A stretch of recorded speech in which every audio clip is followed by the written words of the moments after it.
Wanted to show you the crate drills that you can do to practice at home that we've been working on today. Got her on the slip lead again. We are going to put her slip lead on her in the crate before we release her out from now on. And she's going to be living in that slip lead, except when she's sleeping. She wears it around the house all the time so that we have that as a method of communication, and we have a way to keep her out of trouble, and just so she gets used to the pressure of wearing that all the time. So all I'm doing is not letting her barge out. Good. Which obviously we've already worked on. Using my spatial pressure to keep her in.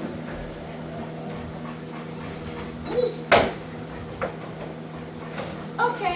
And waiting until she sits and releasing her with that okay. Noosa. And then just directing her back in again.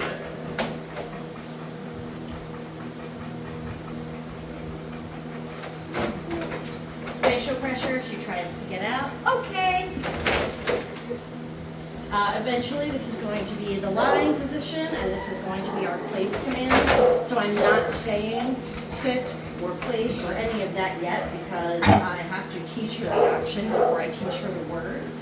So this is why we're doing drills. And like I said, I'm just doing it with her sitting. This helps to normalize the crate, helps to make it kind of a game too because she's getting treats as she comes out. I am using hand movements just kind of to lure her into that seated position, even though she already knows it. Okay. And then doing the same thing I did do with the marker word conditioning drills, and this is also a marker word conditioning drill because we're teaching her that it's a release word, right? So doing the same thing with that, saying the word okay, making the backward movement, and then reaching for my food. You want to make sure that, okay, that we're separating that because we want to make sure that she is having the emotional response to the word and not necessarily to the movement and the food. We want to make sure she knows when she hears that word, that's when she's released, not just if I run back, she's released. Again, just using hand movements, or you can even just wait her out because she will sit.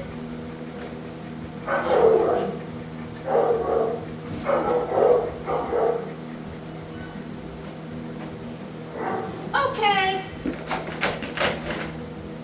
Obviously, you don't have to have a big space to be able to do this.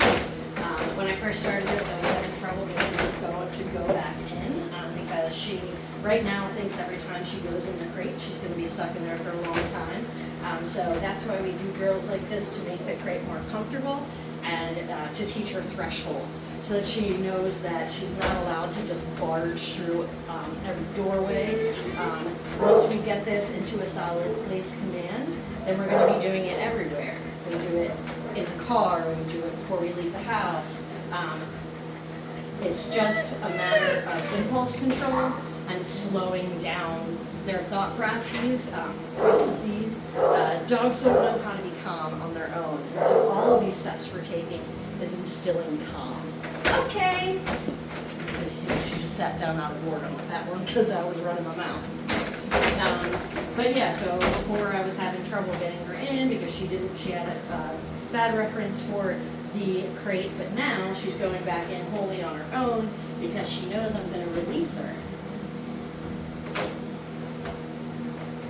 So we're building the hope for a reward.